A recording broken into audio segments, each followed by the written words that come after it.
Olá a todos, vamos saltar diretamente para o que interessa. Nesta nossa exploração literária de hoje, vamos vestir a pele de académicos, mas sem as teias de aranha, para descodificar um verdadeiro golpe de mestre. Vamos analisar como é que Luís de Camões subverteu e de forma absolutamente brilhante as convenções poéticas da sua época no imortal poema Aquela Cativa.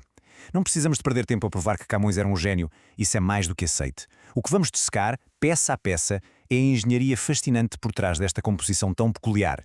O nosso roteiro passa por 6 pontos essenciais. Vamos começar por explorar o paradoxo do amor cativo, passar pela arquitetura do poema e admirar o retrato de Bárbara. A seguir, vamos entender a submissão do lirismo, entrar no laboratório da engenharia da linguagem e, por fim, descobrir os ecos e as influências literárias que culminaram nesta obra. Começamos logo pelo prato principal, o paradoxo do amor cativo, e a forma fabulosa como o poema inverte completamente os papéis sociais e amorosos. Reparem bem neste jogo morfossintático inicial. É de uma ironia deliciosa. Temos, por um lado, a cativa, referindo-se a Bárbara, escrava devido à sua condição social. E do outro lado, temos o cativo, o eu lírico, completamente aprisionado pelo amor. Camões cria aqui uma tensão genial. O sujeito lírico, que do ponto de vista social está no topo, encontra-se no plano emocional totalmente subjugado por alguém que, pelas regras da sociedade da época, lhe devia obediência cega. É uma reviravolta completa das regras do jogo. E para percebermos como isto ganha vida na página, temos de olhar para a estrutura, para o ritmo da endecha. Trata-se de uma composição de fundo melancólico que aqui utiliza versos de redondilha menor, ou seja, versos curtos, rápidos, de 5 ou 6 sílabas rítmicas. Imaginem só o contraste. Temos o peso imenso deste aprisionamento emocional, mas cantado num compasso ligeiro e veloz. É a métrica absolutamente perfeita para uma confissão que soa, em simultâneo, profundamente triste e incrivelmente doce. O que nos leva naturalmente ao nosso segundo ponto, a arquitetura do poema, desenhada como uma autêntica construção em círculo. Se olharmos com atenção para o esqueleto do texto, os versos progridem em 4 fases que funcionam como uma máquina bem oleada. Arrancamos com uma apresentação inicial, nos primeiros 4 versos, depois o espaço abre-se para o retrato físico da musa, que deságua de forma muito fluida num retrato psicológico, e no fim o poema não se limita a acabar. Ele dobra sobre si mesmo numa brilhante retoma emocional que nos devolve, sem darmos por isso, ao ponto de partida. Mas a verdadeira prova de mestre está numa pequena, porém crucial mudança gramatical. No primeiro verso, o Camões arranca com o determinante aquela cativa. O que é que isto transmite? Distância, um observar quase longínquo. Mas quando chegamos à última estrofe, no verso 37, a palavra muda abruptamente para esta. É um detalhe que muda a perspectiva toda. O círculo fecha-se com uma contração colossal, evidenciando uma imensa aproximação sentimental. É o reflexo estrutural da natureza quase obsessiva deste amor. Entramos agora no nosso terceiro ponto, o retrato de Bárbara e a quebra total das convenções petrarquistas. Esqueçam de imediato a musa tradicional do Renascimento. O convencionalismo de Petrarca ditava que a mulher idealizada tinha de ser alva, invariavelmente loira e de olhos muito claros. E o que faz Camões? Vira à mesa. Ele exalta de forma suprema a beleza exótica de Bárbara, tez escura, cabelos e olhos pretos. É uma autêntica pedrada no charco das convenções literárias da época. Traz-nos uma figura real, tangível e fora da norma europeia. E há um pormenor literário delicioso quando analisamos os traços desta musa. A descrição física que o poeta nos fornece é, na verdade, muito parca. Ele foca-se na pretidão e na singularidade do rosto, e não avança muito mais. Contudo, quando passamos para a coluna do perfil psicológico e moral, a riqueza descritiva explode. Bárbara é-nos apresentada como sossegada, graciosa, mansa, sensata, dotada de uma doçura inefável. O fascínio não nasce apenas da exterioridade, mas da força magnética do seu espírito. É precisamente por essa força espiritual que avançamos para a secção 4, a submissão do lirismo e a forma brutal como esta figura feminina é elevada. Há uma estrofe que ilustra isto de forma imaculada. Uma graça viva, que neles lhes mora, mera ser senhora de que é cativa. Esta citação resume no ápice toda a atenção da obra. Pensemos bem nisto.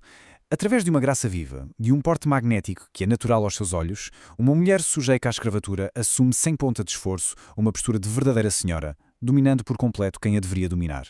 E o impacto psicológico disto no sujeito poético é avassalador. Apesar do seu imenso poder civil, é Bárbara quem detém o controlo absoluto sobre o seu estado de espírito. O amor dedicado a esta mulher traz-lhe um fascínio arrebatador e, acima de tudo, uma tranquilidade profunda. É a presença dela que atua como um refreio da dor, amansando a tormenta. Como sublinha o texto, ela é literalmente o antídoto que concede paz à inquietude crónica da alma do poeta. Mas como é que Camões constrói este feitiço? Vamos ao ponto 5. A engenharia da linguagem, o verdadeiro laboratório de recursos estilísticos. Ouçam com atenção a ousadia poética destes versos, que a neve lhe jura que trocará a cor. Aqui demonstra-se de forma absolutamente exemplar o poder de uma linguagem figurativa usada para colocar Bárbara num pedestal acima das próprias forças do mundo natural. A mecânica retórica por trás disso é divinal. Temos o casamento perfeito entre a hipérbole poética e a personificação. O autor não se limita a compará-la com o mundo. Ele atira-nos com a ideia de que a própria neve, o símbolo máximo, o arquétipo inabalável da brancura imaculada, sente uma inveja tão profunda da figura doce de Bárbara que jura querer trocar de cor. É a pureza máxima da natureza a render-se perante a tez escura da escrava amada. E depois, como se não bastasse, deparamos com aquele que é, de caras, um dos trocadilhos mais inteligentes e sofisticados do Renascimento português. Parece estranha, mas Bárbara não. Vamos lá desmontar isto. O poeta joga com a dualidade da palavra. De um lado, o adjetivo Bárbara, que era vulgarmente associado a selvageria ou falta de civilidade. Do outro, o nome próprio da musa, Bárbara. Camões diz-nos com uma clareza desarmante. A sua aparência pode até ser considerada exótica aos olhos de uma Europa habituada a outro padrão, sim, mas o seu espírito, a sua civilidade e a sua graciosidade não têm absolutamente nada de bárbaro. É um argumento invencível. E não se deixem enganar, a magia desce muito além das palavras, instalando-se no som.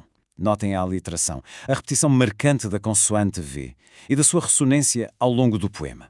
Cativa, cativo, vivo, viva. Isto não é um mero adorno fonético. Esta existência sonora serve para aprisionar, através da própria fala e articulação, a vitalidade do sujeito à mulher amada. A vida dele funde-se acusticamente com esse cativeiro. Para amarrarmos todas estas ideias, chegamos à secção 6, os ecos e influências literárias. A verdadeira síntese do gênio. A composição não nasce num vácuo literário. Ela entrelaça magistralmente três grandes correntes. Em primeiro lugar, herda de Petrarca a idealização superlativa da beleza interior de uma mulher. Em segundo, introduz uma componente brutalmente realista derivada da vivência pessoal de Camões pelo Oriente, mostrando uma figura fora do radar europeu. E em terceiro, vai beber às velhinhas cantigas de amor a clássica postura de vassalagem amorosa, aquela devoção inabalável perante uma senhora intocável e platónica. Perante esta imensa teia de inspirações e uma fusão criativa de tal envergadura, ficamos com uma reflexão que ressoa até aos dias de hoje. Como é que se revela, afinal, a verdadeira grandeza, o puro gênio literário? Quase sempre, não é? Desconstruindo e quebrando com ousadia as regras que a própria história impõe. O que Camões nos ensina aqui é que a arte suprema não é a que segue estritamente a cartilha, mas aquela que ousa encontrar a realeza absoluta onde menos se espera, precisamente naquela cativa.